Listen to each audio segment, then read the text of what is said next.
Okay, hello everyone. So welcome back again. One more session after lunch. So hope you won't slip this time, like like you didn't in the last time. What we have talked last time is how to use function approximations, how to use different type of learning algorithms to go from discrete space to continuous space, right? And then we have seen multiple other styles of analysis from Son, and you have seen the learning theory style that we have discussed last time on Tuesday. So today, what I promised you in the last lecture, that we are going to talk about exploration-exploitation dilemmas, right? And we'll focus this lecture completely on that and how we can solve this kind of issues. So as I say, as you can see from the talk title, it is kind of talking about mostly how to have calibrated optimism, which is a specific style of ensuring exploration-exploitation dilemma is solved in a proper way. So first, by now, probably you know it by heart, the details of MDPs and RL algorithms, but just to get our eyes, suited with the notations, we have state space, we have action space, and then we have transition dynamics. When we take action from a state, we go to another one, and then we take a reward. Here, the reward depends on state and action. That's how we assume it. And then we take a policy that depends on the state and take an action. And our final goal is to find out the optimal policy that maximizes this discounted sum of rewards, right? So, yeah. And then again, we have talked about these algorithms that does policy evaluation, policy optimization. But the question we have not resolved, we put it on the complete luck, that you have to do rollouts and do diverse enough rollouts so that you have covered the space enough so that whatever you learn, the optimal policy covers the space enough and still takes good decision whatever state you put in it, right? So that was our whole point. And as I said, last time, we didn't discuss the exploration-exploitation part, and we'll really try to address this question, how to explore and exploit to achieve some kind of utility in RL as optimally as possible, and then how to put it together with planning, because that is a big part of the MDP algorithms. Okay. So without further ado, let's go into the actual topic. So first, we'll talk about this principle, which is very close to our heart, specifically in our lab, that is the optimism in the face of uncertainty, and how, from a frequentist's point of view, you can ensure what is exploration, what is exploitation, and how you can optimally do this trade-off. So one question before we start, so how many people really or have studied statistics at any form? Okay. Everyone. So some people don't like it so much. Okay, so that's fine. So this will be more of a statistician's view of looking into reinforcement learning problem rather than all this optimization or control theoretic views that we have seen. So let's go to a simpler problem. Let's assume there's not changing states. There's only one state. You don't have to care about planning. You just have to take care of actions. You want to take good actions, right? So now, you want to understand what is the cost of just sequential acquisition of information, right? You want to go simple. You don't want to optimize. You don't want to do planning. You just have a bunch of options, and you want to understand how to sequentially gather information about them. Let's take a situation. So the classic point from where actually bandit people are using this, using or overfitting these examples in 1933 is this example of clinical trials. Let's say you are a doctor, you have access to capital A number of medicines, and there's this different probability of cures that someone has told you, some expert, that if you put this magic medicine, the person gets either cured or not cured, and there's a probability of getting cured with that, right? So which medicine you will use among this, if you know all this probability of getting cured? It's 2, right? So this one, because it has the highest probability of curing anyone. But reality is not that nice. You don't know the probability of curing anyone at any point of time. You have a bunch of medicines. You want to do a clinical trial to understand which medicine is the best one to cure most of the people, right? So the first question is what would you do if you come across such situation, and what would be a reasonable goal of your schematic, of your algorithm? What would you do? What would be your first approach?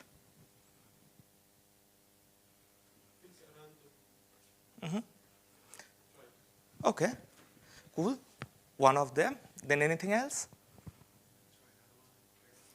Okay. So then one approach is try anything at random. Then the other one is try something at random and try another thing at random and compare. Anything else? Yep.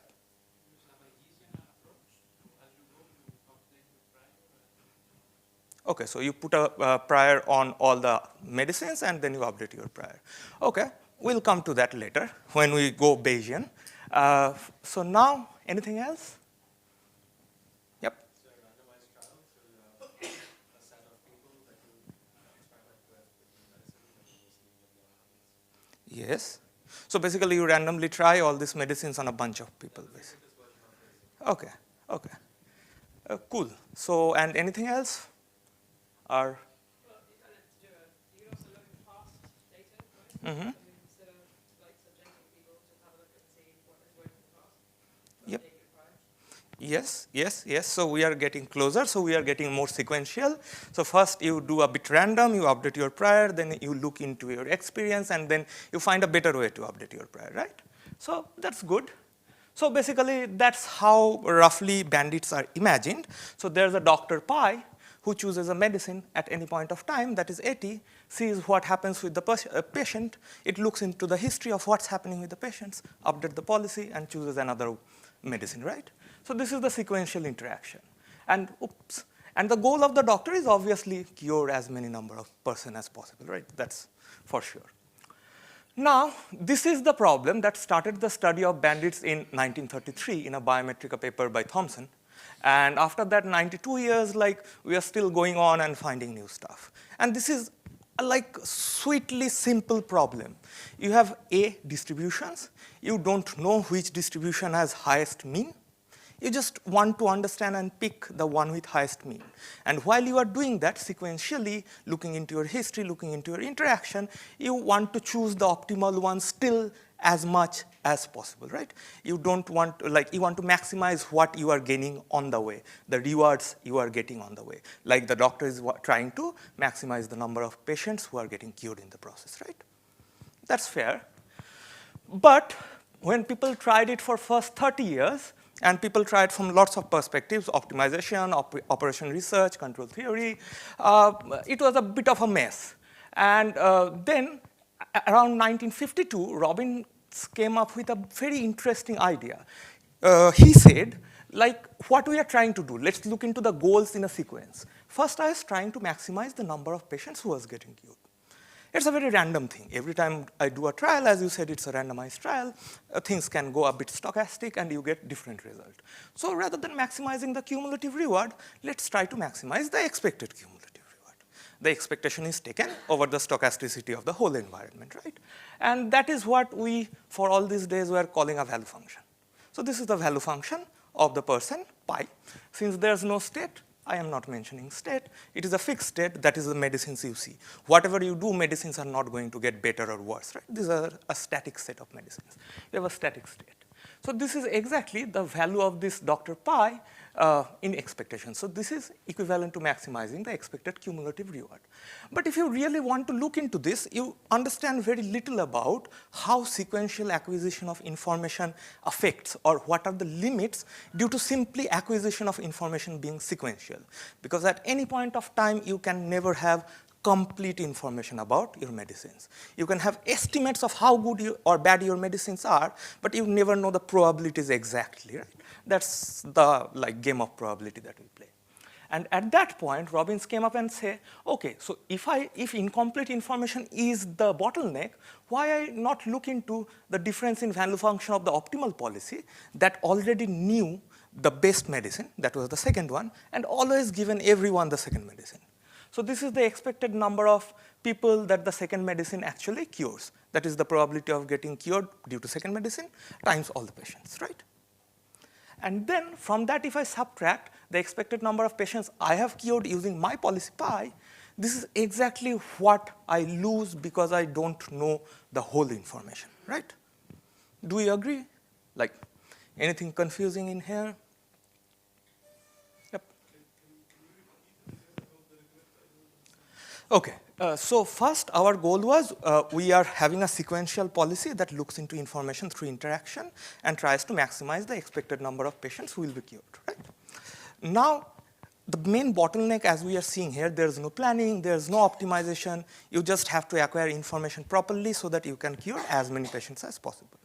The best case was if you knew all the probabilities of curing patients, you apply the second medicine to everyone, that is the optimal medicine to everyone.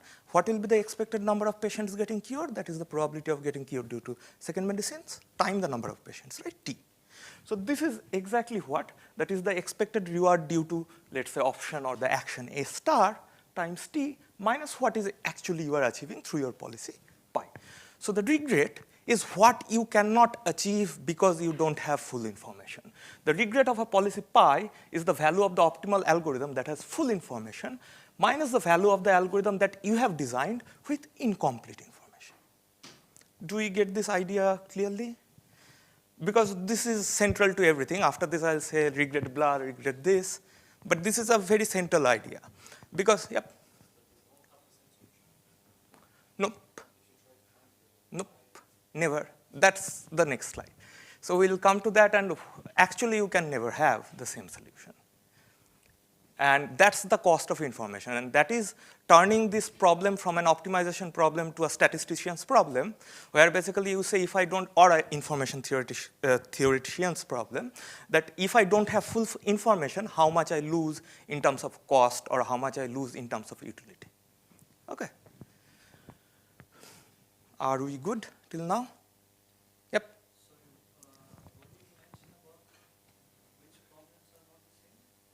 Oh, he said like if I get enough information, cannot be pi and pi star are same, like cannot these two values ever become same?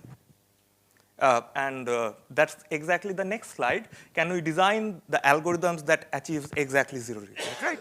Can I design a case like where this really becomes zero? And the answer to this is sadly no. We cannot have zero regret under partial information if we are not doing asymptotics, and we instead don't take t tends to infinity. Yeah.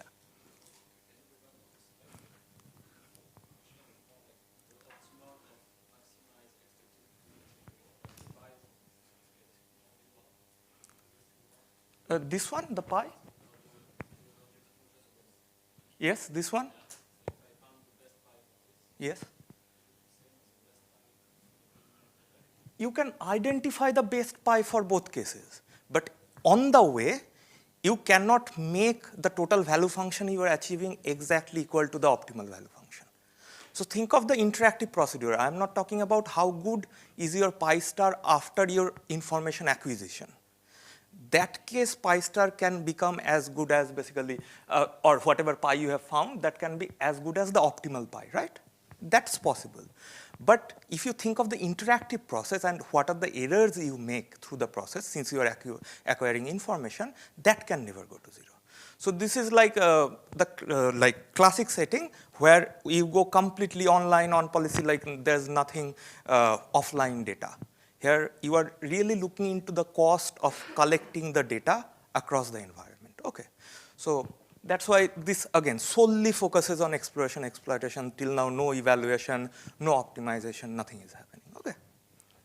So are we good? Yeah. What if the environment can never give full information? Like, no matter how much you sample, you will always have income. Then in the case, then the optimal algorithm with full information remains, or only with the maximum achievable information? That should be the algorithm with the maximum achievable. Yes. Because this is the case, like, again, I'm trying not to make it complicated, but like there are situations where you have functional structure on top of your feedback, right? You don't see the feedback just, but you see a transformation of that. Then you are restricted by not full information, the transformed full information. Yes. Okay. Anything else? Yep. Just to clarify, that A star is small a star to the optimal. Yeah. So anything with a star is the optimal action always, and yeah, pi star. Like same terminology as pi star, it is A star. Yeah, here the assumption is there exists one arm that is optimal, that has highest mean value, expected value than anything else. Okay. Okay, anything else? Oh, and like since I'm presenting bandit, like pardon me if I say sometimes arm, sometimes action, but they mean the same, just, take them as synonyms. Yeah. Also, for the statements, I think we will not regress the number, assuming that there are more than one action. Mm-hmm. Oh, this always there's more than one action. Otherwise, you always play anyway the optimal action. Yes, yes, yes, yes, yes. Okay. We are good? Okay. So now the answer to this is no. We cannot achieve zero regret under partial information. And specifically the first 30 years of Bandit, like people's regret were very high. They thought like there will be obviously never zero regret. So no regret was a big thing when it came up. Why? The question, and then the question is what's the minimum regret you can achieve, right? Natural questions after this. So why do you think this can never be zero?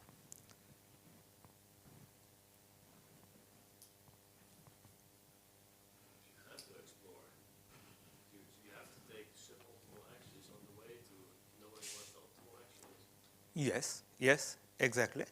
So basically you have to do wrong things before you know what's right, right? Yeah, exactly. Yep. Anything else? You were saying something? Yeah, right. The same basically. Okay. If you don't know anything, you have always positive probability of. Yes, yes. True. So yes, if you know nothing about any arm, you have to try each one at least once. At least once, okay. That's the minimum For sure. ideal verification. So it's always not zero. Sure, sure, sure. Okay. That's a good intuition, yes. Q is only when you have like an optimal action, you still have regret. Yes, yes. So throughout this, we assume there's an optimal action, like always. Okay. That's like the assumption, and more than one action, obviously. There are suboptimal ones. Yes? Okay. And any idea about what's the minimum regret? Anyone have heard? Except the people who work on bandits. Yeah, you are not like allowed to answer. So, anything else? Maybe something on the order of number of actions. Okay, cool.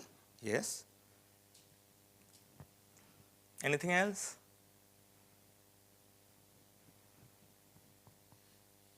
Maybe also proportional to the variance. Okay, yes, that will also come. Yes, good, good, good. Anything else? Number of arms, I guess. Yeah, that's number of arms and variance. Yeah, we got 2. Looking for 2 more probably.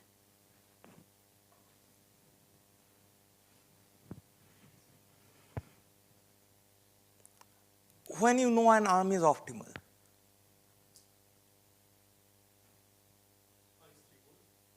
it's highest expected reward, right? So its mean is greater than someone else's mean. So what stops you to distinguish that, the difference between their means, right? If something is 0.1 and something is 1,000, it is very fast, you understand they are very different, right? And then if we put them all together, ignore this part. Okay, let's look into this part. Actually, Lyon Robbins in this seminal 1985 paper, they have proved that this is the lower bound you can achieve. You can never ever do better than that if you do finite number of interactions. If you do capital T number of interactions, you have to lose this amount. So what is this amount? There you find these 2 tensions. One, if you pull the suboptimal arm, the arm A against arm A star, how much you lose in expectation? That is mu star minus mu A, right? So the mean of the optimal minus mean of that arm. You lose by that amount, right? Because it was expectation. Again, if we think back, it was all expectation. We have taken expectation from the beginning. So it is only the difference of mean that appears. Okay. Then the next part is, if you want to distinguish something, a distribution of rewards from another one, that typically depends on what, let's say KL divergence or some kind of divergence between them. And in this case, you can show it is really the KL divergence between the arm A and the arm A star that appears in there. So you find out 2 things. One thing, that is the cost of distinguishing any arm A from the A star. So this is the cost called the distinguishability gap, and there are obviously refined form of it. This is one form of that. And then what you lose if you have not identified that A is not suboptimal is the gap between their expected rewards. And this is the extra part, log t, that comes up and that is unavoidable. This says, what does it mean basically? That if I am given a set of arms and I have to understand which one is the optimal arm, I have to pull at least the suboptimal arms, this log t divided by their distinguishability gap amount of times. If I don't pull them at least this much, I can never say which one is suboptimal and which one is optimal. You can take a very simple case of two arms, which is basically often called in advertising world the A/B testing. So in that case, you can show like this is the cost of distinguishing which one is the optimal way of advertising and which one is not, and whatever you lose in terms of utility with respect to that comes up in here. Now, we are not going to go with this, very complicated looking stuff. The good thing is if you assume roughly these distributions are Gaussians or sub-Gaussians, then you can write this much more simply. So there comes our first point. It depends on the variance, right, of the sigma s square of the arm. And this is called the suboptimality gap. That is the difference between the mean of the optimal arm and the arm A. And then rest of the log t you have to pay. That is the proportion you have to put here.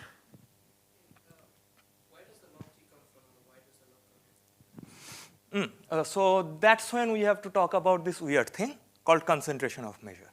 Okay, so the idea is again, how I know one arm is better than another. If I know its mean reward is greater than another one, right?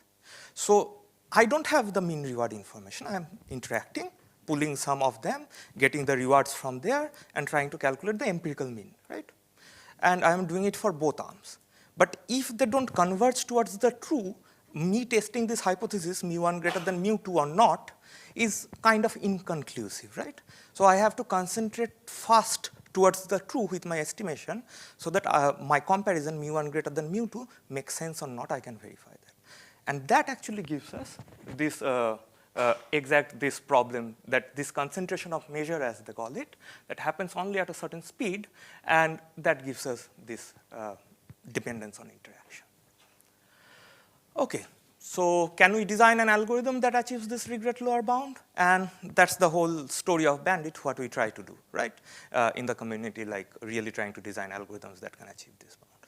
Are we fine? Are we there? Are we all up and awake? Any question?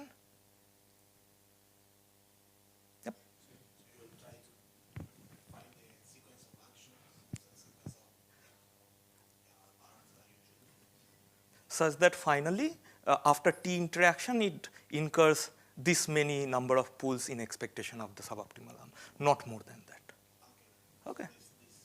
Yes.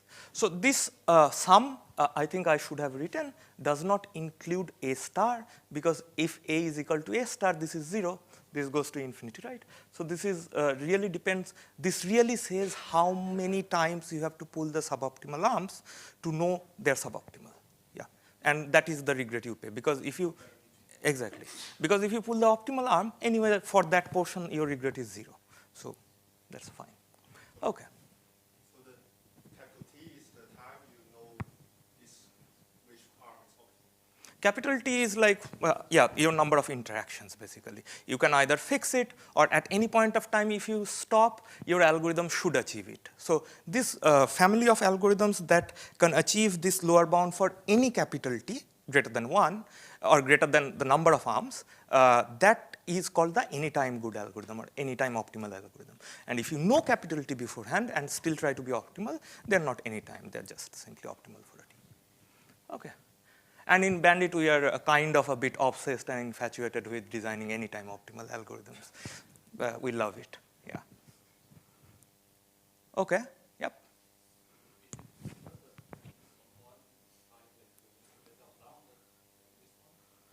Till now, no. No, so there's one thing where I cheated. There's a quantity that is a bit different than KL, called KLinf, that appears there. That is a bit smaller. But no, I think, except that I don't see a reason like where there will be a better bound. If it happens, that would be super, basically. We should rewrite lots of algorithms. Yeah. Okay. Okay, from top to bottom, yeah. The one with the K and the bound, that's information Yes. we really cannot do that. Yes. So that's like you should not be able to until and unless we get a very new theory of, yeah. Yes, yes. So math is always falsifiable, so I cannot answer it, never happened, yeah. So, yeah. So we are coming on by, yeah. So is this only true when the medicines are fully, the arms are fully independent?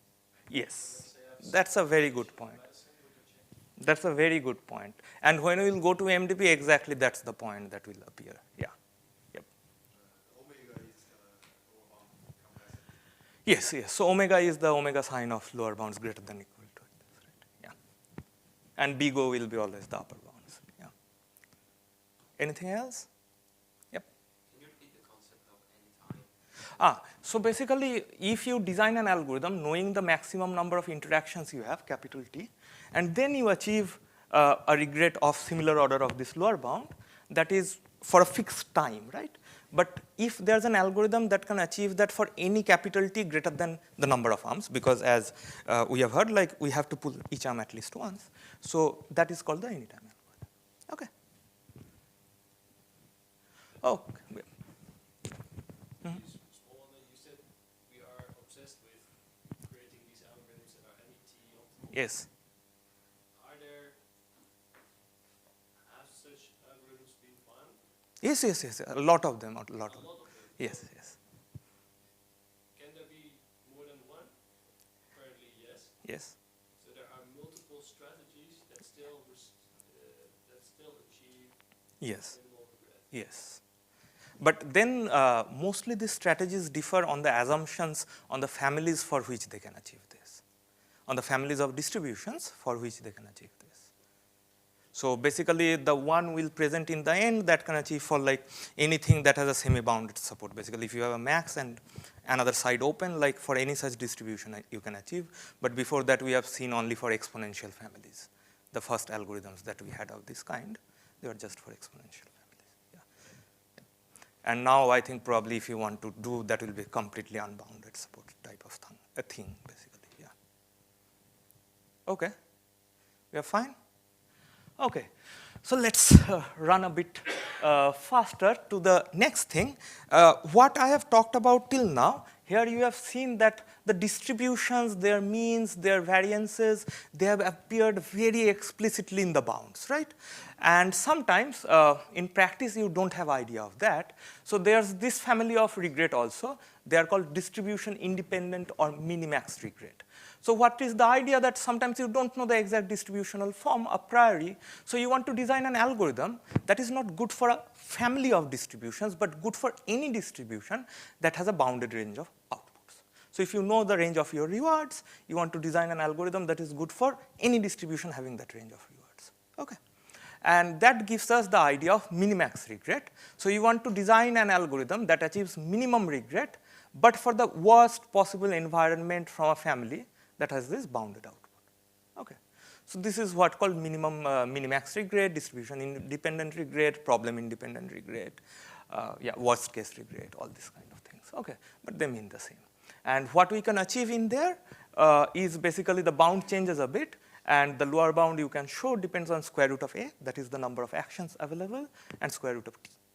Okay, so that is the number of interactions.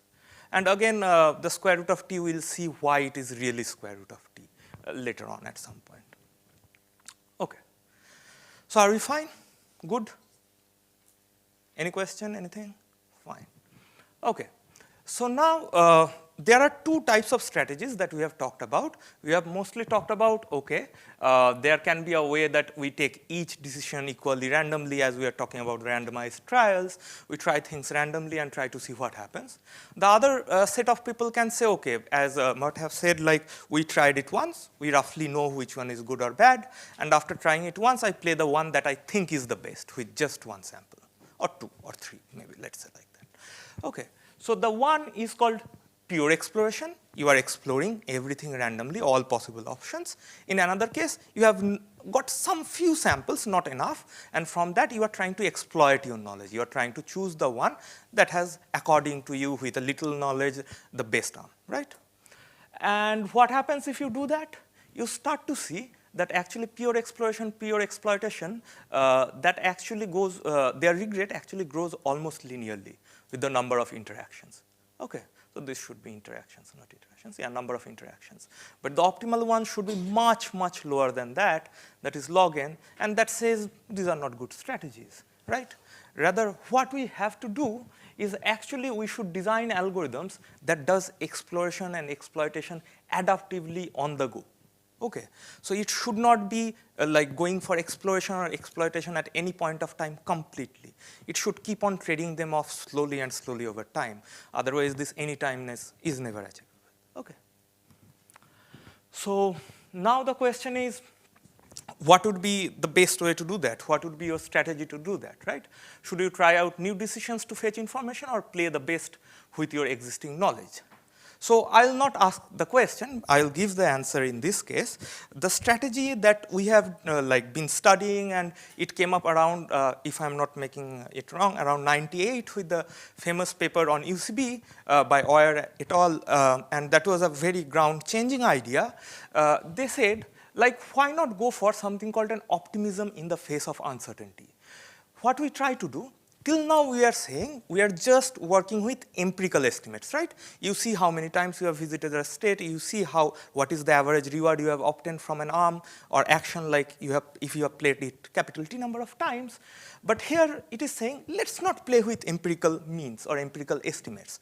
Let's play with something else. Empirical estimate plus a bonus that is making it look like optimistic. So you are not saying this mean I am getting by estimation is not my mean, but something more than that. And what is more and how much more, that really becomes the question of calibrating optimism, right? What is this bonus that you should provide? And roughly all these algorithms you will see from this family, what do they do? The optimistic doctor pi now computes some kind of index, which is some upper bound on the empirical mean or the estimate you have calculated for each medicine, and then it chooses the medicine with the maximum index. Okay, and it plays and goes on. Okay. Now the whole question boils down to how to design the index. Do you agree at this point? Okay. If that's the case, how to design the index? The way of designing the index is that construct a set of statistically plausible models for each arm. So what you are trying to do, if like we forget about this jargon of statisticians, if I look into this point, that this was the true mean, mu of A1, or this is the true mean of A2, this is the true mean of A3, at any point of time, can I say a range? Can I say a range around this mu of A1, which is like this blue line? Looking into that, I can say, if I calculated the empirical mean, highly likely it should not be farther than this range from the true one. So what I'm kind of trying to say, I know that any empirical estimate is unstable, right? Any empirical estimate can be far from the true one. But it can be far from the true one by a certain bandwidth, not more than that. And if from statistical point of view, I can understand how far it is, I can put it up so that I am as if using an optimistic estimate of mu.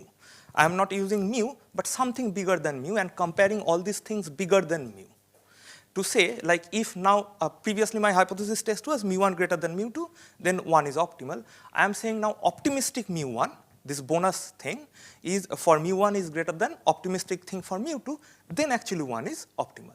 And if I do that, I know, or I can prove, that with high probability, with probability 1 minus delta, we are going to go to the true model. So for example, the typical index that we use in UCB, or the upper confidence bound type of algorithm, is you use the average reward and add this thing to it. It is a very simple thing. You don't need high computation for that. It says basically the bonus you have to add is square root of 2 of the variance, log of t divided by delta, divided by number of selections of the arm till time t. That's all, right? And these are things that you always know. There's nothing to maintain, nothing to optimize, right? You just have to keep on the count of the reward you got from that arm and the number of times you have pulled it, okay? So if this is the case, then we can see that what happens. At t equal to 10, if we have 5 arms, we know, so these rate points are the true means, right? And from this, I know this one has the highest mean. this rate point is the highest, right? Among the five. So what I'm doing, initially I pulled each of the arm 10 times. These round things are my empirical means, as I see. These round things in each case are empirical mean. And then this is the confidence band around it, which says like with high probability, this empirical mean should be further from the true mean by this amount. Again, you can see with initially very small number of samples, these things are very inaccurate, right? You see things falling out of the bound. But now as you keep on getting more and more samples, you see like in the end, your empirical mean, these circles are going closer to the red circles, right? So you are going closer and closer to the true mean. And at some point of time, if you have pulled one of the arms so many times, like for example, you are supposed to pull the optimal arm much more than all the suboptimal ones. You see your empirical mean and true mean and the confidence bound, they have all merged, right? And where the arm you know from the beginning is very suboptimal, you didn't care about pulling it too much. So that's why its contraction of the band is much slower, right? And this is where actually you say if you have a good algorithm that should pull these suboptimal arms only logarithmic number of times, and the optimal arm like t minus all the logarithmic t's, right? And now you see like, okay, these arms were like easy to distinguish, but the second one is very close to the first one, right? And in that case, you see like you had to pull it too many times to understand their confidence bands are not overlapping, right? And that's why you see like you're very good at estimating even the second suboptimal arm. And that's why this difference between their mean come to the denominator. Okay. So we see for UCB we can achieve this regret upper bound of this order, which matches the lower bound, simplified lower bound up to certain factors, right? Are we good? Okay. So if we are good, the point is like, again, don't get intimidated by this. What we are trying to say is like, basically in UCB, case of UCB, we assume the variance of the noise is known. If you don't know the variance of the noise, you can still put the estimate of the noise and again, increase your bonus a bit to take care of this, and still you can work on that. And in that case, you don't lose more than a range of the noise factor, constant factor. And if you are really like, again, like, very much banditish from heart, like then you really want to achieve this scale. And if you really want to achieve this scale, people went for KLUCB, which was true for single parameter exponential family type of distribution. I tried during the PhD some other geometric idea, again, which is only true for single parameter exponential family. And Honda and Takemura came up with this beautiful algorithm called IMED, which can achieve exactly this lower bound for everything. Okay, for all the semi-bounded distributions. So I'll not, again, like talk about these things. You can, some of the slides are just for resources. I'll not explain much of them. You can have a look and let me know. Now the question was like that favorite part, like why this happens, why square root of t, why I have to put log of t. And I was telling you the answer to this is a jargon called concentration of measure, right? As you are seeing, like you are getting more samples and your estimate is getting closer to the true one. The idea is if you collect enough IID, which is a term you will see in every bandit paper and most of them don't say what it is the independent and identically distributed samples from a specific distribution, right? So basically you are thinking all the samples are coming independently from a single distribution and you are calculating the empirical mean or the variance. Then they should eventually converge to their true values, and this phenomena is called the concentration of measure.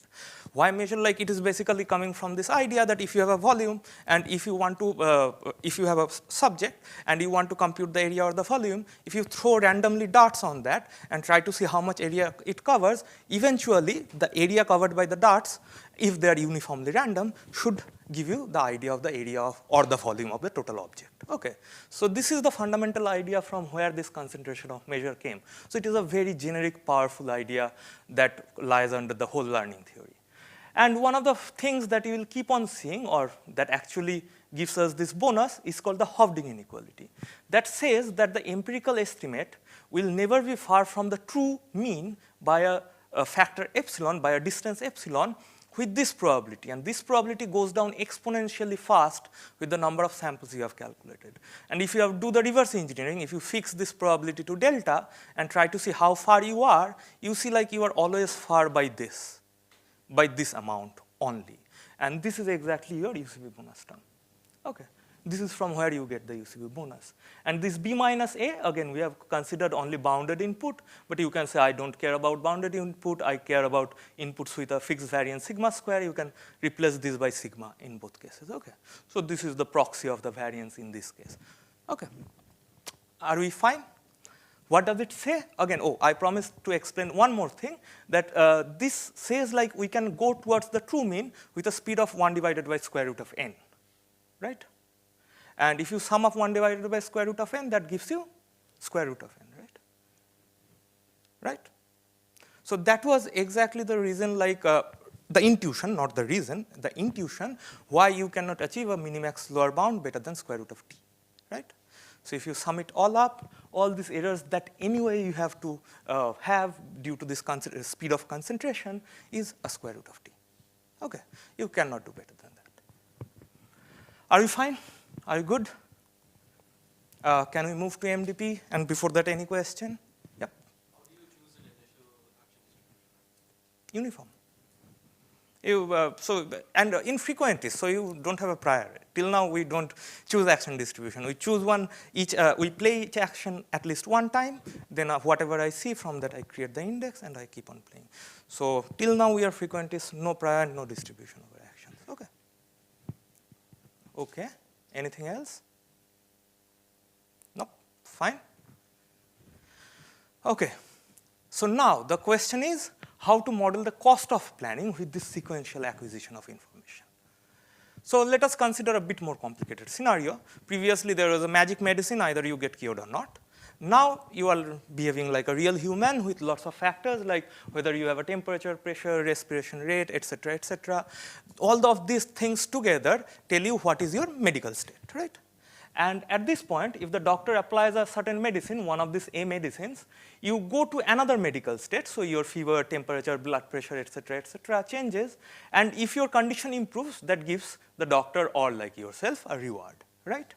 And now, if the doctor can apply basically capital T number of rewards on you, the goal of the doctor is to improve your condition as much as possible after this capital T number of interactions, through this horizon of interactions, right? Are we there? Are we fine? Good? Okay. So what's additional in here? Previously, your medicines were fixed. You are the magic person who either, after application of the medicine get cured or not, so nothing changes in your state.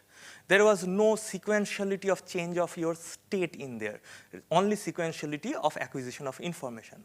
Now there's a sequentiality of state, and we come back to MDPs. So then we see our favorite, again, notations, the state space S, the action space A, the transition that says, like, if I have applied this medicine at this medical state, what is the next possible medical state, and what is the reward I am getting because I have applied this medicine at this medical state, right?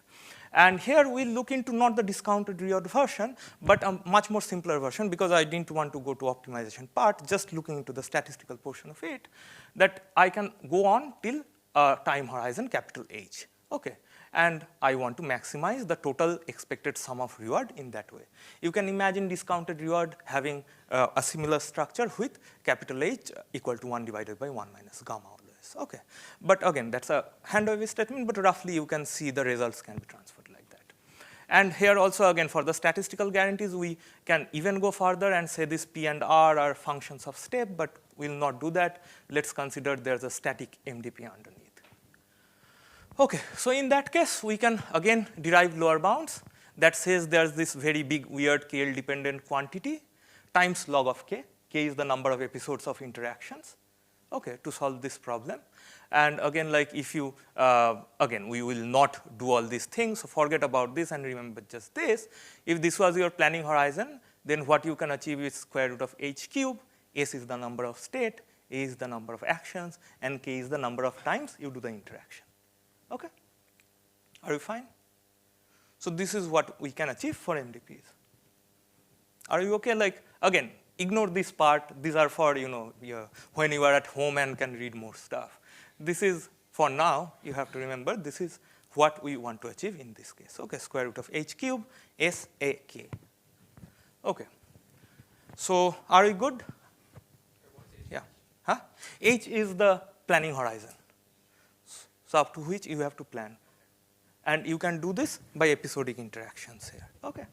So K is the number of episodes that you have covered, H is the planning horizon in each episode, S is the number of state, A is the number of action. Okay.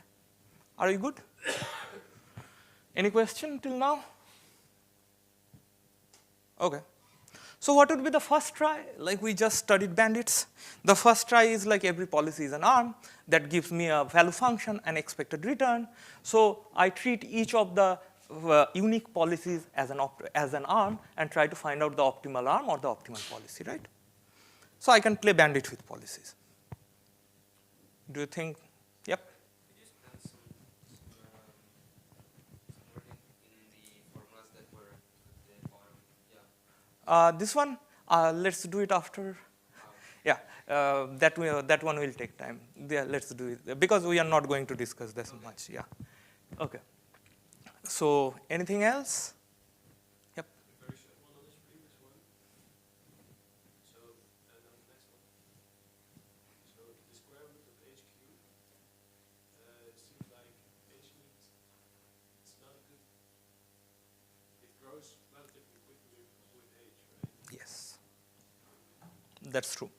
Because your sequential information is not independent anymore. So whatever I said good things about concentration, they are for independent samples, right? Now you want to evaluate the goodness of the policy over the whole dependent trajectory that you are seeing.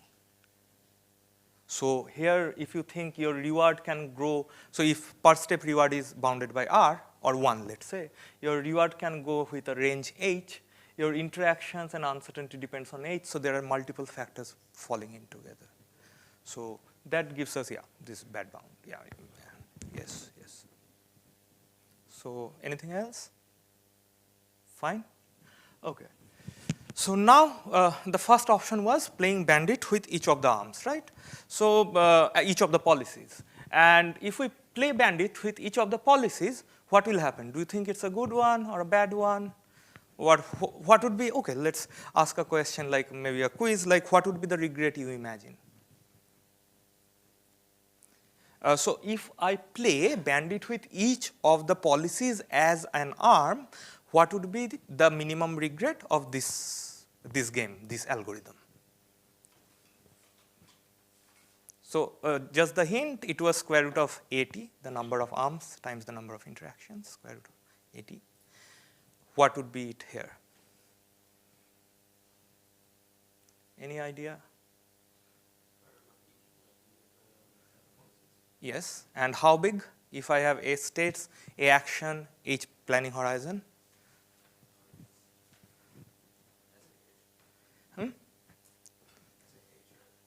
Nope, nope.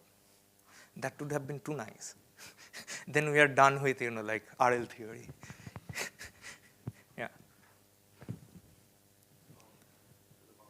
Yes.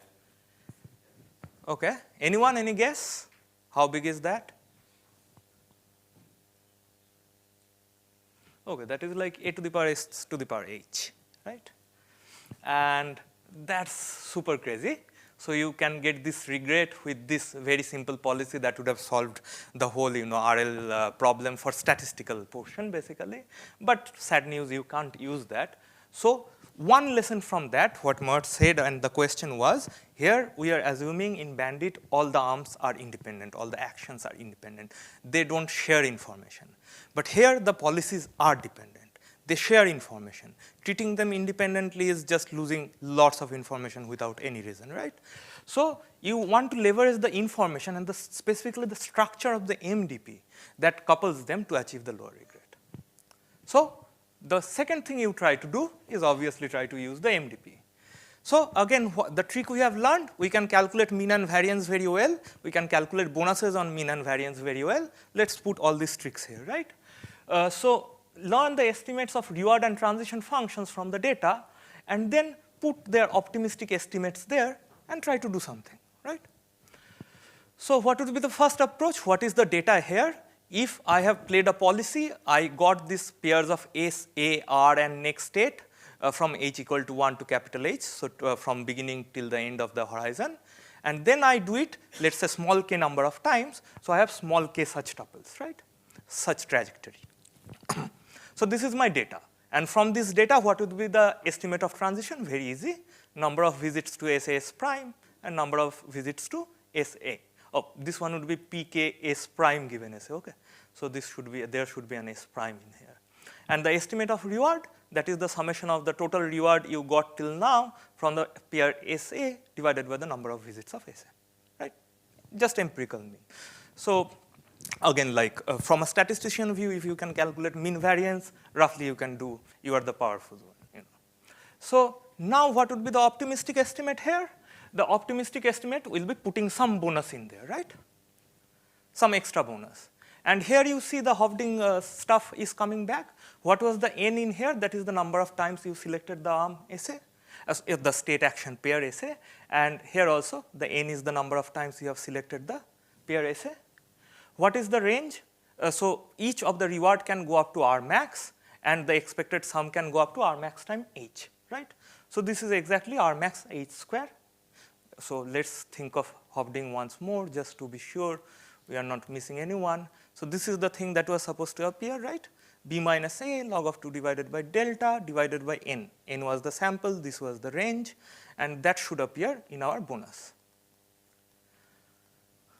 So we see R max time H, since I am writing inside square root, the squares are appearing here, the number of selection is appearing in the denominator, and this log of SAT by delta, this SAT story I am not going in, but like this has to be paid due to some other reasons, log of SAT by delta appearing here, and here there is no R max. Why? Here it is just H square. Why? So what was R max? R max was the range of the mean reward, right? So here, what should be? 1, because it's a probability, right? So, yeah. So we are happy there's nothing extra. So these are the optimistic estimates of transitions and rewards, right? Simple stuff, nothing too complicated happening. We calculate mean and confidence bound. So later on, we'll call this confidence bound as CB. So I have just kept it there. Remember, whenever you see this, imagine this term, okay? Okay. Now, how to plan with this? The life is very simple. You go through episodes and episode. In each episode, you play the policy, collect the data, and then for each of the state action pair, you compute the empirical estimate of the transition and the optimistic estimate of the reward. Pull this empirical estimate of transition and optimistic estimate of reward inside a classical value iteration algorithm, or whatever is your favorite Q value iteration is favorite algorithm. You do that and do planning, and you are happy. And that's the minimal algorithm we can do to find out an optimistic bound, optimistic regret bound. Okay. So, and this was like first analyzed by Azar et al. In 2017. A very nice one, very nice work. It is called, as usual, UCB value iteration, right? But if we have the bonus to the probabilities, doesn't sum to 1 anymore? So Yes. proper Yes. Yes, that's a good point. So here, that's why if you see, we are using only empirical estimate of transition, not the optimistic one. And we are only using optimistic estimates of reward here. And that comes the next question, why? Because I promised you, like, you have to be optimistic about everything. And now I am saying, like, empirical is fine for one case, and just you have to be optimistic in reward, that's enough.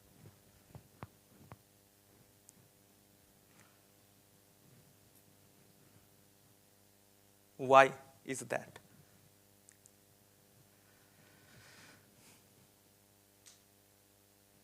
Think. Okay, let me see. Oh, next slide is the answer. Okay. I should not. Yeah. Okay, so since we don't have much time, maybe I would give you the answer anyway. So what is the regret, right? Regret of any such algorithm is summation of the optimal value function you could achieve at each of these episodes, starting from any state like initial state S0k, minus what you have achieved with this policies pi k over time, right? This is your regret. What you could achieve as a value function if you have always played the optimal policy for all the episodes, minus, since you don't know, you could not calculate the optimal policy, you played some pi k, and what is the value function you have actually achieved, right? Regret is always what you could have achieved if you had full information, all the P and R, and what you are not achieving because you are using estimates. And in that case, the first cool trick of optimism or any optimistic analysis is that you can show this V pi star at any point of time is upper bounded by this V tilde pi k, because that's how you have really designed it. What you have done, you have taken the value iteration over this optimistic thing, and this optimistic MDP you can show for that has a property that its value function will be always greater than the value function of the true thing with the true policy. Okay, this you can calculate, but this is the step I'll keep it there. You can go to the other paper again. As I said, it is a very nice one, and have a look why this exactly happens. Okay, and then the next step is what was the question I was asking. So now you take these value functions, each one of them, the optimistic and the normal one. For the optimistic one, you use this optimistic reward. For this case, you use again still the empirical transition. For this case, you are using this empirical reward, and here you are using this the normal classical transition, because this is the value function after you played the policy pi k. So the transition that it is facing is just the normal transition, right? Then if you take these two terms, you see this R tilde minus R hat will be always in between this concentration bound in this confidence interval. That's what we have proved, right? We have proved that again, going back to Chernoff, always shows us like, yep, this difference between mu b and mu at n is always less than this confidence bound, right? So any estimate, empirical estimate and the true value, their difference should be always less than this bonus I have added. So what I do here, so I can say this optimistic minus this empirical, that is upper bounded by this confidence bound, and then I take this term, the p hat and the p, and couple them together. I see this is exactly the distance of this transition function estimates, right? So if I can have a confidence bound that already pays for this transition function estimate being not the exact one, that's enough. I don't have to add anything. Don't have to do anything. If I have added rather another term in this here, a p tilde would have come out, and that would be multiplied with the VH. And value function is something you cannot directly typically control, right?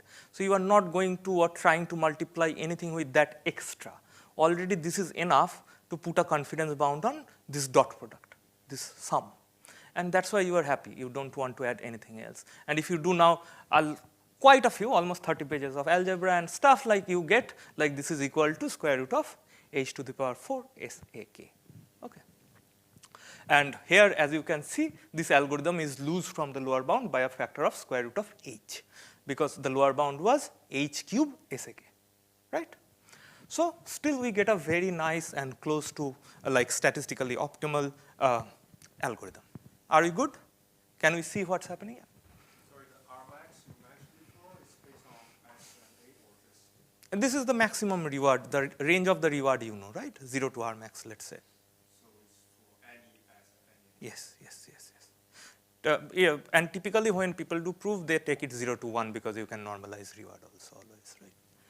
Because here again, the whole headache is not doing the optimization part, is how you can do it statistically optimally, how you can acquire information as fast as possible. Okay, so then you can take all these two different functions out of this discrete state action space, linear kernel, neural tangent kernel. I'll not go through this one. These are very good resources for that. So if you want to go, like, have a look into them, okay, and let us know, like, if you have any question. So okay, are we good till now? Everything clear?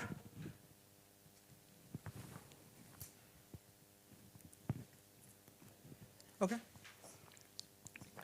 Yeah, just on one of the pages on the slide, you showed that this you might be sufficient to only get the rewards, right? Yeah.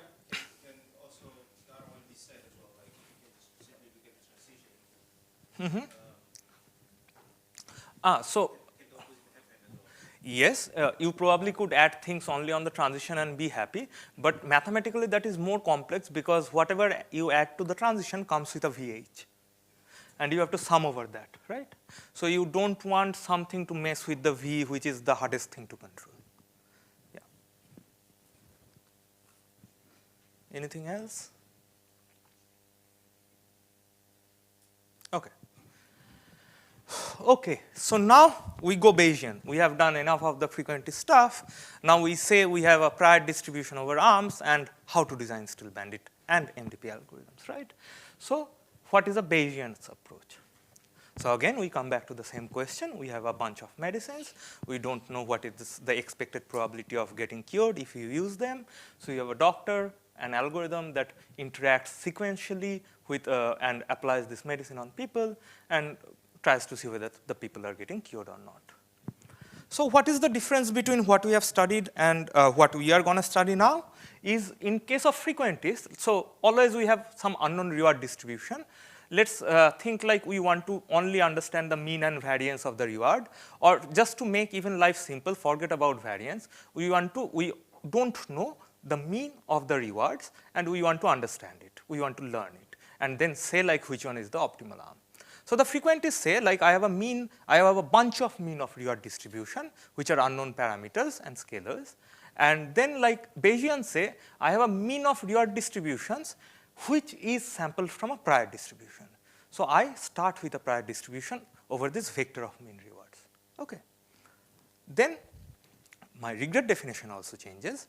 Here this together, so whenever you see this bold mu, that means it is this bunch of mu's put together in a vector. Okay. So for this environment, I can always say the regret is again the mu star minus the mu at, whatever I have pulled till now, right? How much suboptimal arms I have pulled with respect to mu star, with respect to A star. And the next case is the Bayesian regret, where you say, okay, the model I am really playing with is one of the plausible models coming from this prior. So my risk is an expectation over all possible mu's also, right? So I take another expectation over this according to the prior. Fine? Is it good? Okay. And then what we have seen the previous case, we have created estimators of mean, and somehow knowingly or unknowingly what we have created as the estimators are actually the maximum likelihood estimators of them. But again, that's a different story. You can have a look why they are. And then we have created optimistic confidence bound on them and went greedy, right? We have chosen the one with the highest optimistic index. And here we are saying we'll create only posterior distributions over mean. I'll sample a vector of means from that and again go greedy on it. Choose the one that has the highest expected mean. Okay, so basically what I am doing, first cases we are creating estimators and then confidence bounds. And here we are doing basically posterior distributions, and then on top of that I am sampling something and then again going greedy. Okay, is it good? Fine? Okay. So if this is good, you might have asked me, or like, so how many people have done ever anything Bayesian, a Bayesian course in any way? Okay. Oh, quite a few. I can skip the slide then. Okay. So basically, so for Gaussian, okay, I'll put them all together then. So for Gaussian, you think the variance are known and the mean is mu a. So you think the mu a is coming from another prior with mean 0 and sigma 0 square. And then the posterior distribution looks like this. That is the sum of reward divided by the NAT plus this factor as basically your empirical mean, and sigma square t divided by again this part as your empirical variance. And then for example for Bernoulli's, you know better, like you can still do similar kind of prior and posterior. But that actually initially always kept us in exponential families, because exponential families has this good property of analytical priors, right? Analytical conjugate priors. So you can have a whole list of that. So when I started studying this, it was very helpful to look into this table of conjugate priors that says if you choose a parametric distribution, what is the prior to choose and how would the posterior look, right? Okay. So then the life is even more simpler. I'm saying don't do computation. You just have basically start with a prior at every point of time. You create a posterior using all the rewards you have seen and the prior you have had. And then you sample basically one vector of means from that. One important again observation, in bandits when we are talking, all the arms are independent till now. So basically this distribution is nothing but a bunch of distributions of scalars for each of the arm. So I can maintain for each of the arm a separate distribution or a posterior, right? And then I sample just one environment for it.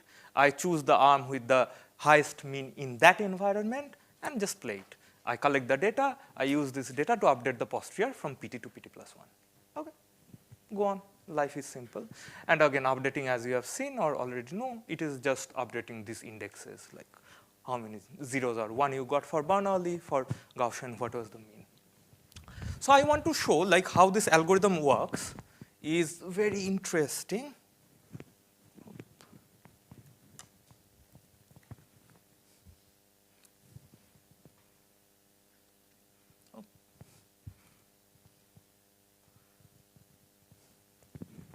Somehow the mouse is a bit, okay. So someone was kind enough in Wiki to show actually how this algorithm works. And there you have so T1, T2, T3, all these arms, and different arms have different rewards. And you are playing Thompson sampling on that. And you see this arm that is the purple in color that is moving up because you are pulling it more and more and more. And its mean is getting concentrated towards its true, and you see the number of pulls are increasing for the optimal arm more, and you are, over the trials, going towards the true arm, right? Again, keep on seeing that. So these square ones are actually their true means. These numbers below are the number of times you are pulling them, and these distributions are how your idea of their reward distributions are.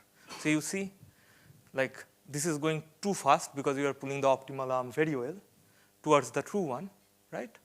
And here, like the second arm, which is very close to the true one, it is very hard to distinguish, so you are playing it a bit more also, and then getting shear over there. But in these cases, the distance is so far from the optimal, you are pulling them only 3-4 times, and you already know like this is bad, and with respect to this, and you are not trying to pull them much. But one thing you see, these numbers are always increasing also. Very slowly, but they are increasing. And that says like you are doing exploration, exploitation on the go. You are never stopping exploration, exploitation completely for any arm. Okay, so, and that is a very, very key ingredient if you want to have anytime algorithms. Okay, so if we are good there, the intuition is this. And this was the first algorithm proposed by Thompson in 1933, actually, before bandits were called bandits even. So now the intuition is, so if I want to sample an arm according to its probability of being the optimal one. Why this idea of keeping on the horizon, doing exploration is good? I mean, if at some point I know that some arms are really suboptimal, why should I still have some probability of taking them? Okay, so you have to do that because if your algorithm gets static about exploring certain actions, it might happen that due to some very unlucky things you have seen something wrong. And that's why you think this arm's empirical mean is too low. But it might have happened if you have taken more samples, this arm actually has very close mean. So you can always be with high probability sure that something is greater than something else, but not completely sure, right? So if you want this probability of being like probability constant, probability of failure not crossing something, you should be able to like adapt your hypothesis at any point of time, right? So that's roughly the intuition behind it. And also like if you think just mechanistically, like log T, that capital T is always your total number of interactions. So ideally for the lower bound, your log T should change with capital T, right? Your number of pools. So that's the mechanistic way of thinking it. Okay, and here, as we are saying, it is equivalent to like why this works. If you wanted to sample an arm according to its probability of being the optimal one, that is very equivalent to saying that I sample a possible environment, a vector completely from its posterior, and then act optimally on it. These two are equivalent statements. And if that is true, then that makes our life significantly simple. That's why in Thompson sampling, you can just maintain a posterior distribution over the arm's mean, sample one environment, play the best, go greedy, you are happy. And eventually that should take you to the optimal. And interestingly, this was one of the hardest algorithm to ever analyze. And it took like lots of years for people, like seminal papers by Emily, one of our colleagues, in 2012, by Shipra like in 2013, then Corda, others, I think it was 14. Then there was another extension in 17 for single parameter exponential families. And even for proving the proving the Gaussian was in 2017. So you see, like, there's been a gap of almost 80 years to prove that this stuff achieved this regret bound. And on the way, like, we have learned a lot. We have came up with very interesting concepts, and that's superb and nice. And this frequentist analysis says another one interesting thing. Though this is a Bayesian algorithm, you can really do a frequentist regret analysis of this, which is often not true if you want to go from frequentist to Bayesian. And if you do Bayesian regret analysis, you see you can achieve roughly square root of 80. And that was, again, the seminal analysis of Dan Russo and Van Roy, okay, in 2014. So this is one of the algorithms that, is really something you love by the simplicity of it, and still it works really well. So are we good? Yep. For the Bayesian regret, it doesn't depend on the prior distribution. That's a good question. So there was a small cheating in there. So whenever I said Bayesian regret, I have chosen any worst case prior. So I meant Bayesian minimax regret, basically. Okay. Yeah, without doing the prior dependent analysis. Yep.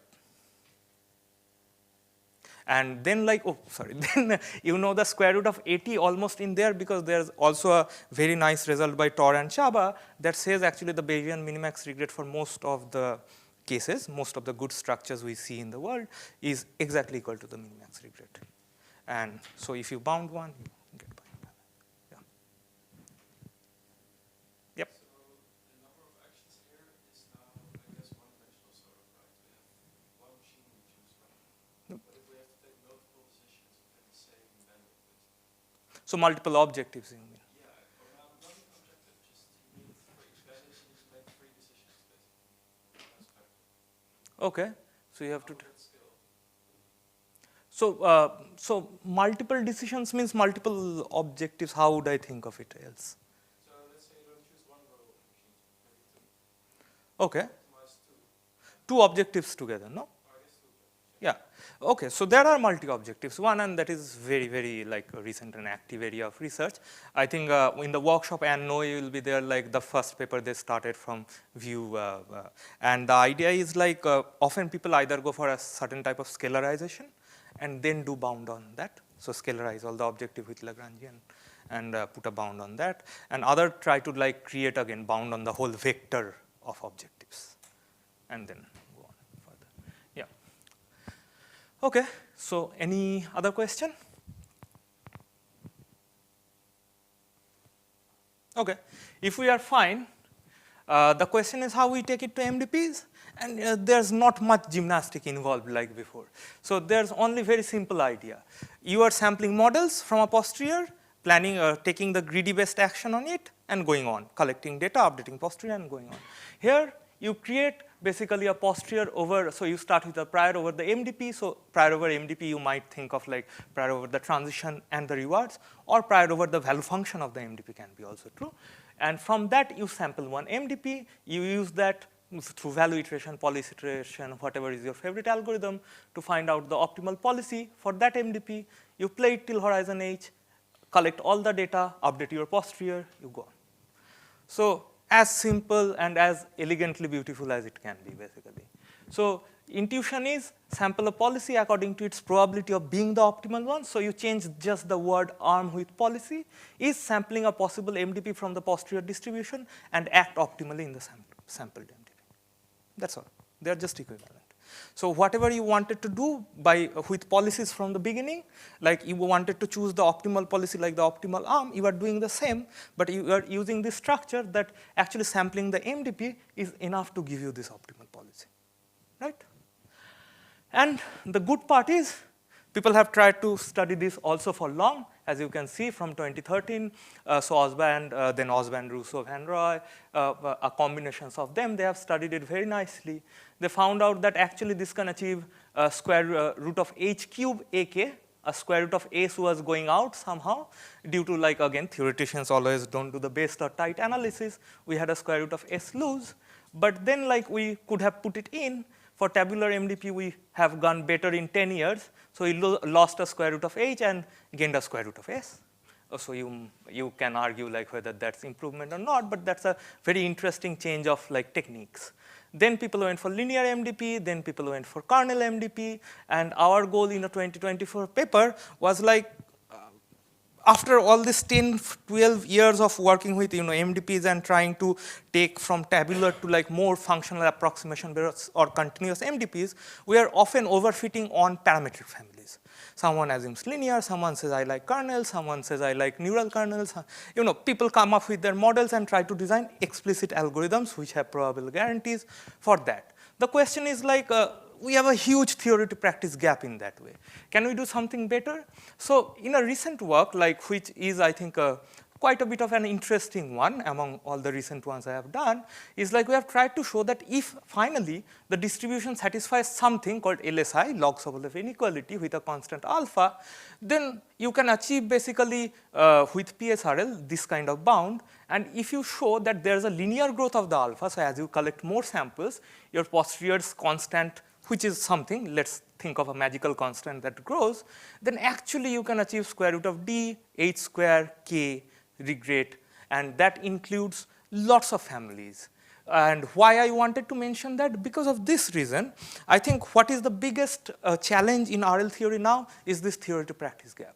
We have in practice lots of algorithms that work, very nice, very cool, but when we try to do theory, we overfit on linears, kernels, and all these structures that we know are good, or often tabular MDP. Like, I'll say, like, if you really collect RL theory papers, around 50% will be tabular MDP, right? So in that case, can we take minimal non-parametric assumption and still prove everything we want to prove?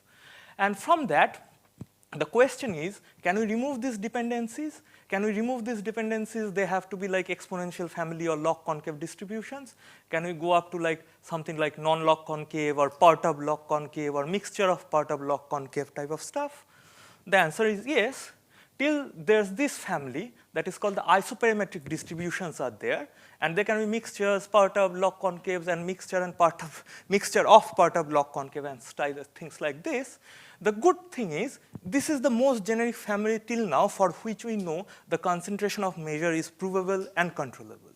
And in those cases, the definitions are very simple. I just kept it there, but let's focus on this one. That is the simplest one. That says that I'll call a distribution rho isoparametric distribution according to Poincaré's inequality, if its variance according to any smooth function g satisfies this property, that is less than expectation of gradient of g square, okay, with respect to rho. And this constant is called the Poincaré constant, or the alpha p of that distribution. And most of the distributions actually satisfy that. And recently we have run experiment on actually Mujoko environments, including Ant, Richer, and stuff. And you see, like, if you want to approximate this alpha, if you want to estimate this alpha, the minimum alpha for which this inequality is getting satisfied for any deep neural network, like even working with DQN, you can see this alpha really after 5,000 samples start growing linearly. And they satisfy, their output distributions really satisfy isoparametry with a linearly growing alpha. And what does it mean? You can do PSRL, and you can achieve a regrade bound of square root of d, h square k.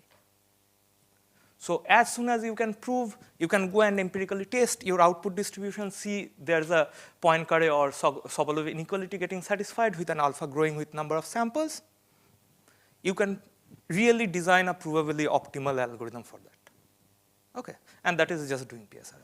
Sample stuff, do planning, and be happy. Okay, so did I, like, miss something when I was saying, like, theory to practice gap? I told you, like, go for this family of distribution, you'll be always happy and everything will be nice. There must be a fundamental issue, like, otherwise we'd have said done. What would be, yeah? Well, I mean, my dream is to be a mismatch case, and I know the optimal policy out of my function class, I want 10% of that. Yeah. That's really, so I mean, like, as an engineer, I love that's my question. And also, it could bring up some mathematical questions. Yes. So that is the other way of putting it is like if I want the sample complexity rather than the regret, if I fix the number of iterations that I want to go. Yes. Yes. So in this one, we are kind of avoiding all the sample complexity bound style. We are going for the regret ones. Yes. Yeah, they are similar, but the question was very similar to what Guillaume asked, is like, can I ever achieve pi star? Can I ever achieve a pi that has the same value as the pi star, right? The question is, that becomes a sample complexity or identification question. Can I achieve a pi star whose value is a pi whose value is very close to pi star, and how many samples I would need for that? And here we are saying, like, what is the cost of going towards that enough information? Yeah.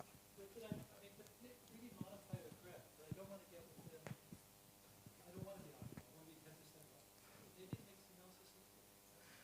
You're not trying to look at the graph from optimal. Yes, so there's a catch in there. So this type of problems are typically called this pure exploration or best policy identification type of problem. So already doing that, like with that kind of KL lower bound in bandits was pretty hard because that lower bound, if you really want to be optimal, what happens often becomes very intractable for high dimensional problems. So people actually, there's a PhD in our group, like Adrian, I think, right, is working on the best policy identification, but seems like it is significantly harder than people thought if you really want to be optimal. You can optimal up to constants that can blow up here and there, but if you really want to be always optimal, it's super hard problem. Yeah. But probably in a few years, when we started, this was not imaginable also 10 years ago, but probably in a few years, students or people will come with better ideas. Okay, so I think the hardness I was talking about this time was first time not statistical, it was a computational problem. Because what I promised you, like with this kind of assumptions, you can go up to neural networks or very high dimensional. But what happens for the posterior distribution of a neural network? Like you want to keep a posterior over 1 million parameter thing or 1 billion, like not possible, right? So the idea is, I don't want to now keep the posterior, keep on updating it. I just want a sample. That was my requirement from the posterior, right? So can I design a sampling algorithm that gives me a sample which is not exactly from the posterior, but an approximate posterior very close to the true one? So as if my sample is the sample of the true posterior, but not exactly that, a bit small. Anyway, I have a regret that can never be 0, so I can pay some, right? I have the like luxury to pay some error in there. And in that case, the idea is, can we use all this approximate sampling algorithm? The answer is yes, and that work has started around, I think, 2020 from ICML papers from Eric Mazumdar, Michael Jordan, and others.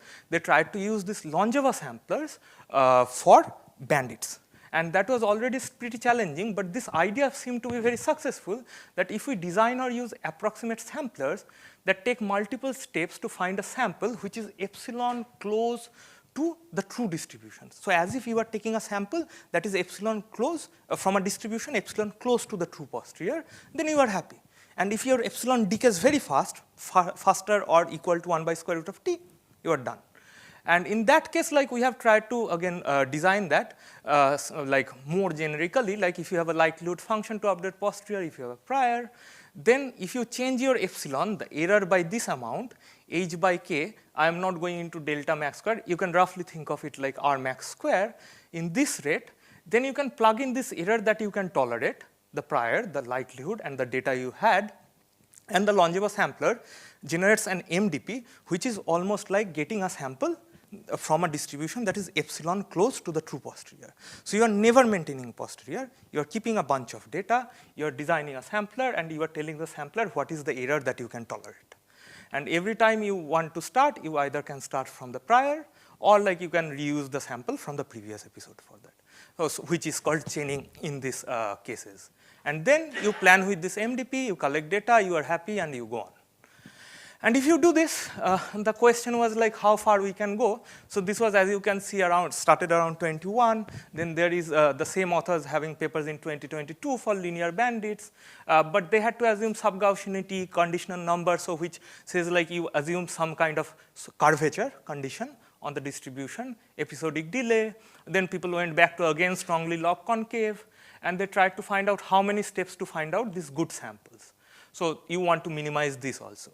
So finally, we found out that if you just do La PSRL properly, and you take just not all this linear, etc., log concave, etc. model, just if your distribution satisfies this log Sobolev inequality with a linear growth in the constant, you get square root of DHT.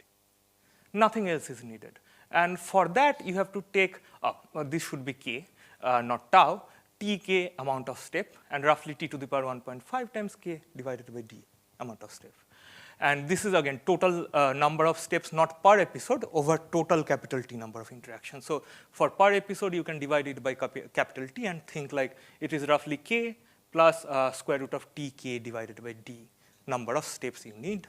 And this is very usual, like Longeva things are really implemented with deep learning algorithms, and they are used with for optimization like this Longeva gradient descent. So these are the similar algorithms, just we took one from off the shelf that has proper guarantees and just did a proper analysis in there. And you can show you can really have square root of DHT in there. Okay. So this says life was not that hard probably, or is not. And like we can really take any off-the-shelf algorithm, put them together with a proper error rate with a Longeva sampler that has good theoretical properties, and we are good. It can run, actually you can show this runs on deep neural network, on Reacher, on Ant, on Hopper, all these things basically. And the algorithm is as usual, very simple. You sample an MDP which is very close to as if getting an MDP from the true posterior. You just do value iteration, policy iteration, whatever, policy gradient on that, play it, collect samples, and go on. Okay. So this is it. I'll not go to the next one. I knew that I would not have time, but I still kept it because I promised you in the name of the talk there will be discussion about RLSVI. So yeah, people like who are interested in there can go and have a check. So there's a bunch of slides that talks about how to apply this kind of RLSVI techniques. Okay, so finally, let us conclude. Maybe I'll go 5 minutes over time. That what we have reached, what we have learned, and what we have not learned, and what's ahead, right? So the first thing we have learned is a frequentist overview of how to design exploration-exploitation trade-off algorithms, right? And we started with bandits, then we went to MDP. The idea is like the reward and transition distributions, they have parameters which are unknown. Let us consider a very simple case. I want just expected reward and expected transition, maximum maybe variance of this distribution. I don't know them. I want to estimate them over time by collecting more samples. So what I do is I create maximum likelihood estimators of R and or P with or without a functional form. You can do it for function approximation also. Create optimistic confidence bounds for each of these estimates, add them to the estimate, and use them for further planning. Okay, and try to use as less of it as possible because anyway, you are going to pay if you are using too much optimism. And for a model-free setting, I forgot to mention a paper which is also a recent paper of optimistic Q learning for average reward case even, not only episodic, that came up in end of 2024 from Priyank and others in Columbia that says like, okay, I don't want to go through R and P estimation, I directly want to estimate Q value. So I'll estimate Q value, I create optimistic confidence bounds on that, and then I plan with optimistic Q values. Okay, so I can do that completely in model-free sense also. And if I do this, I want to minimize the frequentist regret. In Bayesian case, what I do, I create I start with a prior distribution over rewards or transitions, or if you are model-free, you can start with a prior distribution over Q values. You sample a reward or transition function or a Q value from this, and then use it for further planning and plan with this sampled MDP or Q values. The other thing that I have not talked about, there's a very beautiful set of algorithms, again, that came up around 2013-14, calling the randomized exploration algorithms. What do?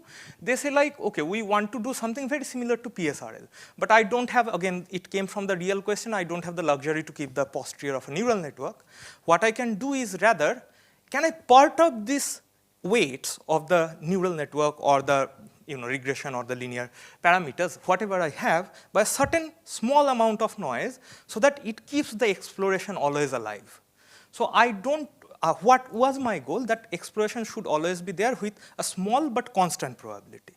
Can I ensure that just by adding noise to the parameter? So these are called like randomized least square value iteration. So they do like least square as we have seen previously for regression. And then on top of that, they randomize it by adding small amount of calibrated noise. And then what you do, basically, you calculate again maximum likelihood estimator, add a bit of noise with a calibrated Gaussian, and again plan with the part out key values as usual. And then you see like again things are going pretty good. The problem of this approach, which is very easy to use, like very easy to use, very easy to scale, basically you are adding noise, right, to parameters, nothing more. The problem is you have to assume a parametric form if you want to prove anything on that, how much noise to add.